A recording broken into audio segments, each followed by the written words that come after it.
Okay, so here we are live once again with another Mcfarlane DC Multiverse unboxing, and this is Batwing version 2.0. So yeah, it's from the new 52, which I didn't read a whole lot of new 52 comics, but I did look into this character a little bit, so I'd be a little familiar with him at least when I opened him. And he is a character that actually has a good amount of classic Batman legacy, shall we put it that way? So, like, I was familiar at least with the first version of Batwing, which showed up in Grant Morrison's Batman Incorporated. And one of the ideas in that was that Batman was building a new team of international Batmen, and Batwing was supposed to be the Batman of Africa.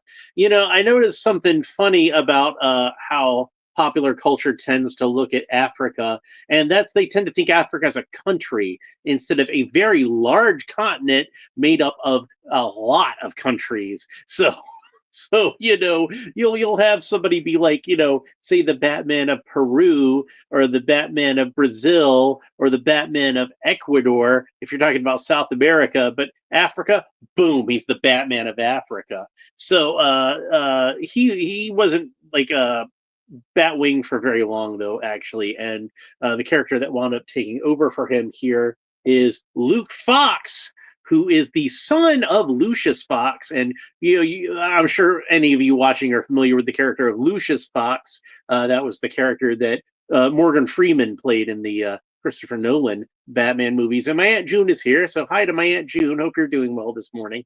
So that version of Batwing, like a lot of Grant Morrison stuff, had its roots in some classic Batman stories, and was kind of inspired by a story called "The Batman That Nobody Knows," which was written by Frank Robbins and I believe illustrated by Dick Giordano, in which Bruce Wayne takes a number of underprivileged kids on a camping trip, and of course the topic switches to Batman, and all the kids are talking about how they envision Batman. If this sounds familiar to you, it's probably because it was actually kind of loosely adapted as an episode of Batman the animated series, but they took it in a completely different direction.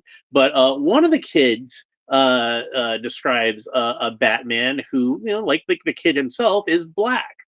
He describes Batman as actually being like, I believe it was Muhammad Ali, Shaft, Superfly, and Jim Brown all rolled into one. And one of the other kids says, you make it sound like Batman's a brother. And the kid's like, what else could a cool cat like him be? So anyway, this particular Batman that the kid describes in the story, he doesn't have a full cowl. He just has like a domino mask and some antennae that kind of simulate the Batwing look, since he's supposed to be more of like a high tech kind of crime fighter.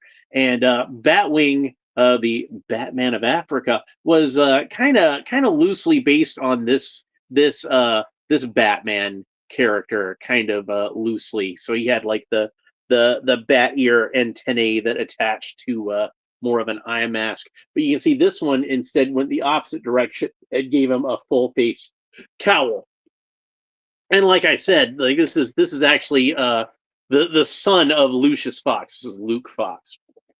And tomorrow I will be opening up this guy here, who is a character that's connected, which is the future state version of Batman. So stay tuned for that. Make sure you like and subscribe if you're interested in seeing that. That way you make sure you won't miss it. All right, so let me go ahead and get him opened up. And he's a really cool looking figure. Like I say, I kind of prefer the look of the previous version of Batwing, because he does have a little bit more of that look, like I was talking about, of the Batman Nobody Knows. And that was a story I always enjoyed, so I liked the homage to it. So he's got double rubber tabs around each of his elbows and the wings. They go around both. And then around each of his ankles, he's got a rubber tab. So we'll just get those with the snips, since I've got the snips over here still. Sounds like I'm saying I'm sick. Yeah, I got a case of the snips. Oh yeah, and he's got double rubber tabs around his waist. And Mcfarlane did do a version of the original Batwing, so I'm probably going to look into getting that other figure later because, like I said, I really like that design with its classic Batman pedigree. So there is a blue flame that should probably go in his jetpack, I think. And we got all the rubber tabs and everything clipped. So there we got it out. And there is indeed like a little exhaust port in its backpack, little jetpack, and that's where this flame should plug into that. And there we go. So we'll talk more about this figure in a moment. I'm going to set him aside for now because we still got to go over the trading card and the figure stand. And Earth Dude is here. He says those god hand clippers. Yeah, yeah. Like that's the snips that I use for my 3D printing for clipping the filament when you got to do that. So I figure like I bought them like they were in a pack of 2 of them. Maybe I should just keep the other one here. Hope you're doing well, Earth Dude. Always nice to see you as well. So let's go ahead and get the trading card off of here. And even though it's not on the same bubble as the figure stand, I was able to get it off. And in case you didn't notice on the box earlier, they have, again, like I mentioned before, switched to the classic, back to the classic DC logo. And it's on the figure stand as well. It is a matte black figure stand with a white DC logo embossed onto it. We'll go ahead and put the package back together, and I can take that out for the recycling later. I got so much here to take the recycling. I'm probably going to fill up the whole recycling again, aren't I? Get this in there, and the blister from the inside, and then we'll read the back of the trading card. Same piece of artwork we got on the back of the package. That's what the back of the trading card looks like. And it reads, Batwing version 2.0, the new 52, data file, real name Lucas Luke Fox. Luke Fox never intended to follow his father, Lucius Fox, into a career with Wayne Industries. Despite a gift for technological innovation equal to his father's, Luke preferred to go his own way. This attitude frustrated Lucius, who felt his son was squandering his potential and opportunities. While constantly arguing with his father, Luke pursued fighting arts, participating in numerous mixed martial arts events. His intelligence, resolve, and combat skills soon attracted Batman's attention, and the Dark Knight offered Luke the role of one of his agents after the original Batwing, David Zavimbe, retired. Zavimbe? I'm going to say Zavimbe. Yeah, Batwing. Yeah, like Aunt June says, oh, it's Batwing. Yeah, Batwing is kind of like like I said, he's like he's a Batman, but he's not the Batman. You know what I mean? He's the Batman Incorporated idea was to have like Batmen all across the world, and some of them, like Batwing, literally had a bat costume, and some of them were just kind of like Batman in the sense that they were crime fighting vigilantes. And Lil Bane is here, and he says, "It's me from the other day. Yeah, I remember you." See, there went the thing. Sorry, my phone's being weird. I'm gonna have to wait for that thing to go away. Come on, I need to. Come on. Okay, there. We'll just do that. That works. All right. So here's what Batwing looks like when he's out of the package, and we can see he's got like a more armored sort of bat suit, and it's got like a white Batman emblem, and we see some light piping coming off of it. This is supposed to be like a bat emblem that lights up. Where did I put the Batwing box? You can see on the illustration how it's kind of glowing, but there's all kinds of like technical detailing and everything like that. It's very much a jointed armor. It looks kind of similar to Christian Bale's armor in the Dark Knight trilogy, actually. But you can see that it's got wings on there, and those are individually jointed. They move down about that far and move up about that far. But that's just it. They just get up and down movement. We Batman, says Earth Dude.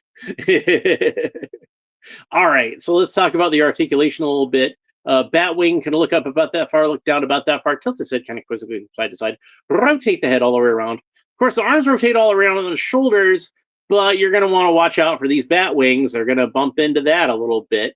And his arms can move up at the shoulders about that far, which is pretty decent considering how he's got these shoulder pads that are going to bump into that a little bit.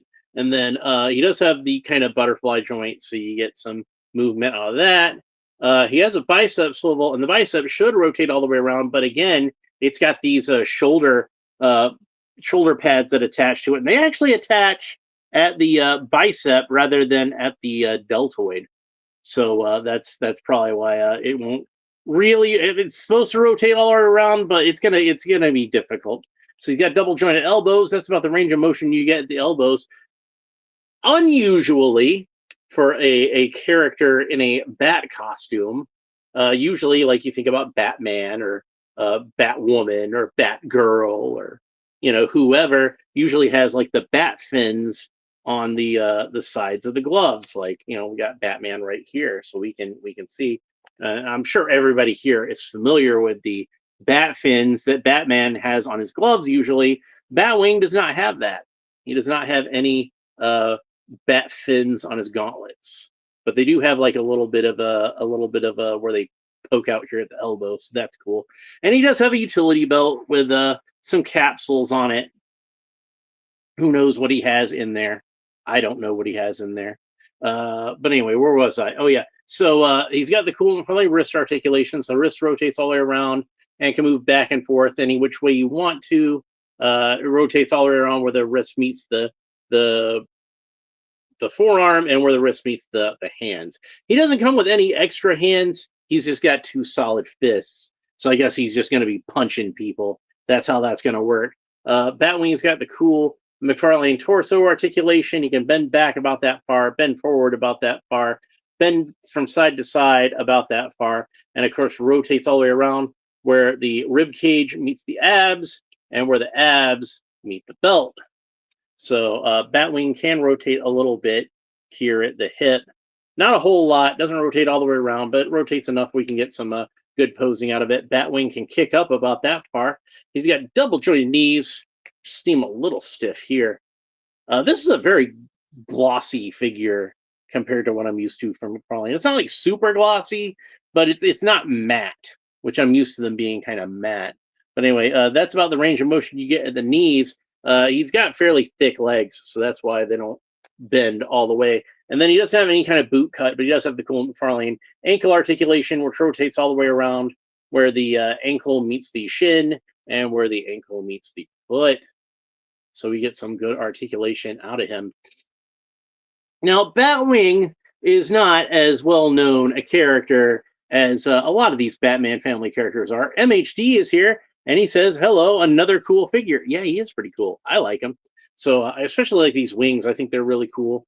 It's nice that they can actually pose. So that's neat.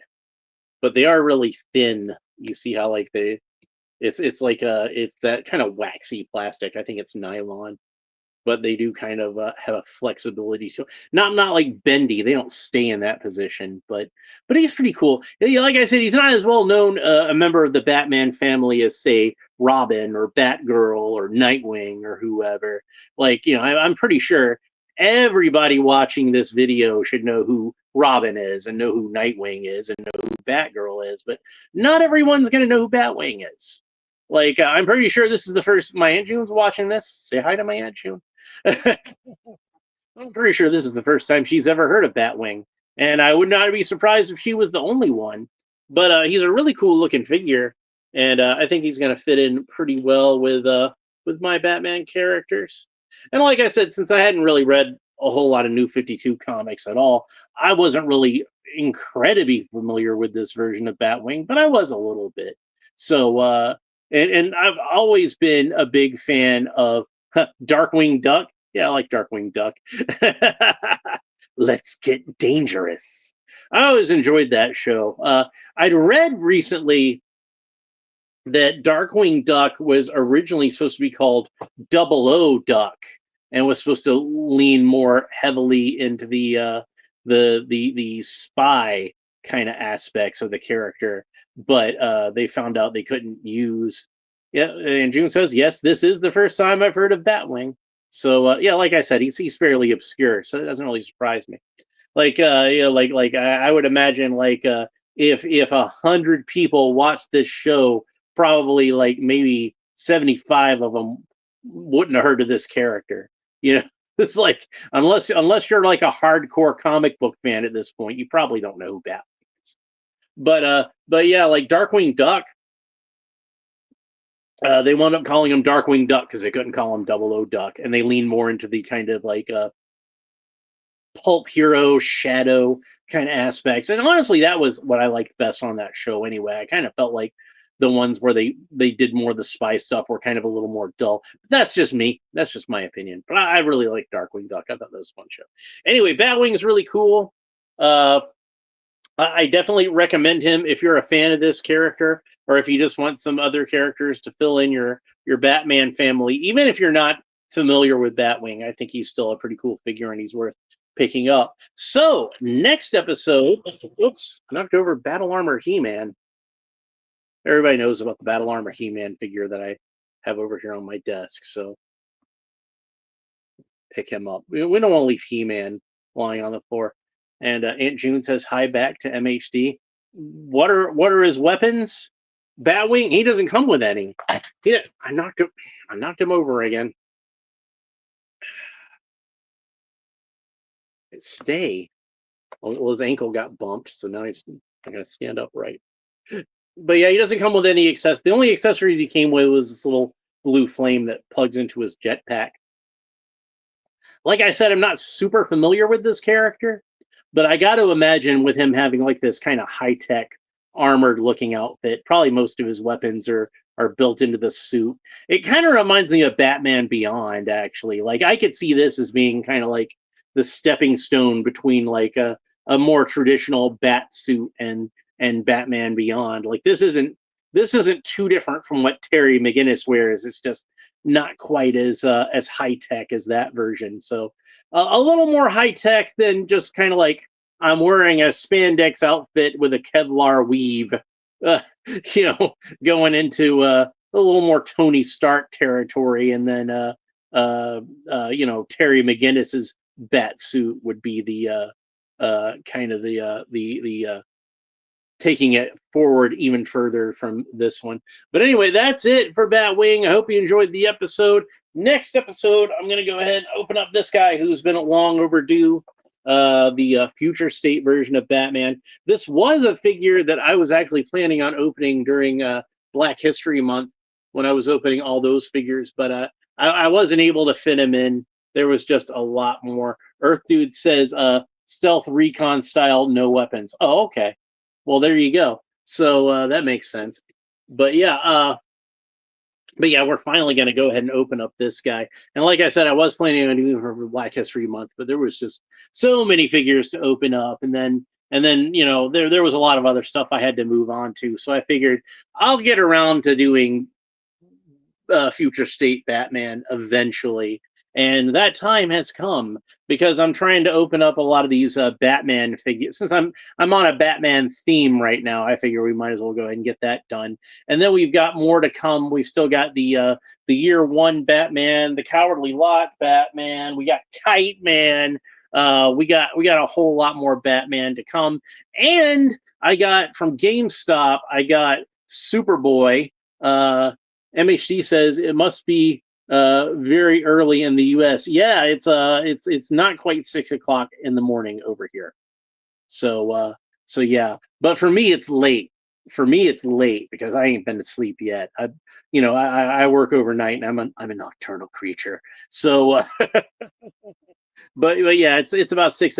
Most people are starting to wake up around now, but it's the time that I go to sleep.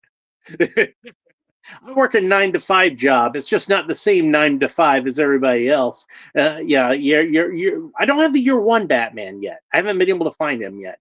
I have the year two Batman, and I have the Cowardly Lot Batman, which is practically a year one Batman. It's pretty much the same suit.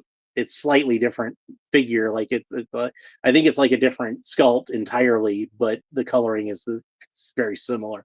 So, but yeah, Future State Batman I'll do next. Go and get him out of the way. But I got the Superboy figure from GameStop. They did not send me Wonder Woman yet. I don't know why Wonder Woman got delayed, but she did. And I've got the Big Bad Toy Store order coming in, and that's going to have a lot of GI Joe stuff in it. So, and I got more GI Joe stuff to open because I picked these up at Walmart recently. I got Footloose and the Frag Viper, so we'll have them to open for GI Joe. Probably what's going to happen is once I'm done with all my Batman figures that I've got to open here lately, and we're close to the end of Batman.